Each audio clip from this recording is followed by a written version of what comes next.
Izzy, thanks for getting this in, and absolutely fantastic work conveying two very different moods just using lighting. You've kept the background the same, and you've kept his wardrobe the same, and all you did was switch the lights, and it's very, very different, isn't it? It feels really different. Very good.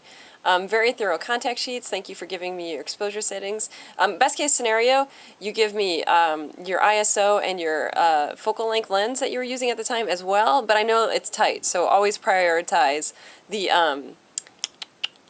shutter speed and aperture just like you did, but if you could squeeze in the other two, all the better. And then you've got your equipment shots right up front here, and that's absolutely perfect. Great. He looks exhausted. Okay, you did a really good job. This actually looks fantastic.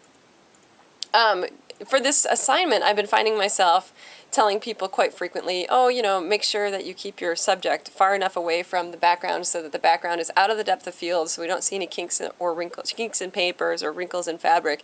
And you've done just that. And you're also able to, maybe unknowingly in this case, but you're able to light the background separate from your subject so that we don't have your subject's shadows cast onto the background. The background seems to have effectively have its own light, so that's extremely effective as well.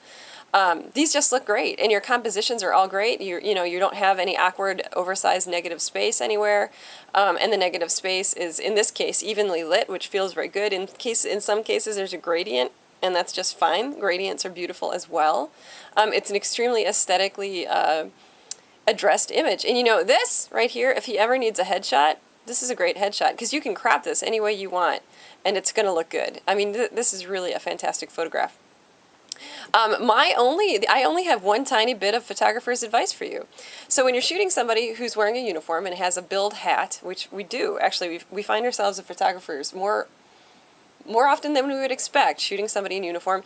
A real nice trick is, you know, like this, you generally are cutting them off exactly where you did. You just don't show their hands and lap. It's just typical not to do that.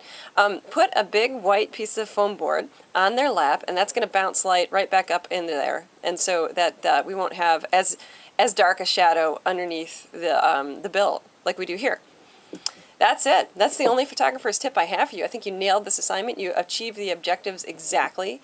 You gave us two extremely different moods using lighting alone. That's exactly what we wanted. And you also gave me all of the really, really crucial exposure settings for each contact. You gave me enlarged views of your equipment. Perfect. And your light meter shots, perfect. Everything went great. You did a fantastic job. Thank you so much, and I will look forward to your next assignment.